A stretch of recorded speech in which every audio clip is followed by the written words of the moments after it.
अस्सलाम वालेकुम नाज़रीन, मैं हूं यम्मे वाजिद। 7H न्यूज़ में आपका खैर मकदम है। होम मिनिस्टर नायनी नरसिम्हा रेड्डी ने आज गोशा महल में यौम यादगार शहीदान पुलिस के मौके पर पुलिस को सैल्यूट पेश किया। पेश है इस मामले पर 7H की ये रिपोर्ट। रियासत तेलंगाना के होम मिनिस्टर नायनी नरसिम्हा रेड्डी ने आज यौम यादगार शहीदान पुलिस के मौके पर अमर जवानों को सैल्यूट पेश किया। इस मौके पर खिताब करते हुए उन्होंने कहा है कि रियासत तेलंगाना को हुकूमत सुनहरा तेलंगाना बनाने पर यकीन रखती है।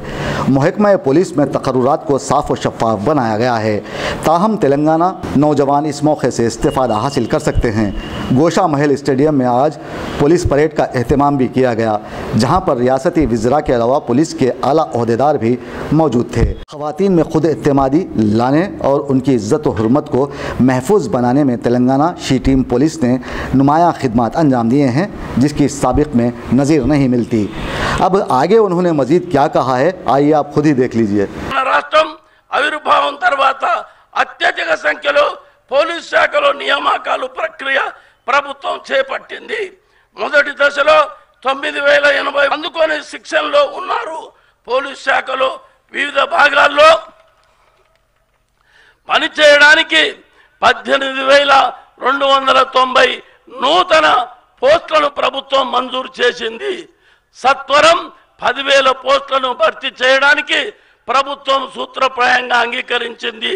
మిగతా పోస్టులను రానున్న 3 ఏళ్లలో దశల వారీగా భర్తీ చేసుకోబోతున్నాము।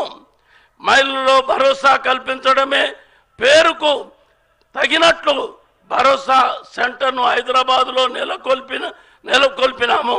మహిళల భావోద్వేగాలను మానసిక ఒత్తిడులకు ప్రశాంతత కల్పించి వారికి శారీరక మానసిక ఆరోగ్యాన్ని కల్పించడం ద్వారా వారిని సాధారణ స్థితికి తీసుకురావడం భరోసా కార్యక్రమం లక్ష్యం। ఇక్కడ బాధిత మహిళలకు police, medico legal, prosecution, counselling, పునరావాస సౌకర్యాలు కల్పిస్తున్నాయి। స్థాపించిన 1 సంవత్సరంలోనే ఈ కేంద్రం మొత్తం దేశంలో ఆదర్శంగా నిలిచింది।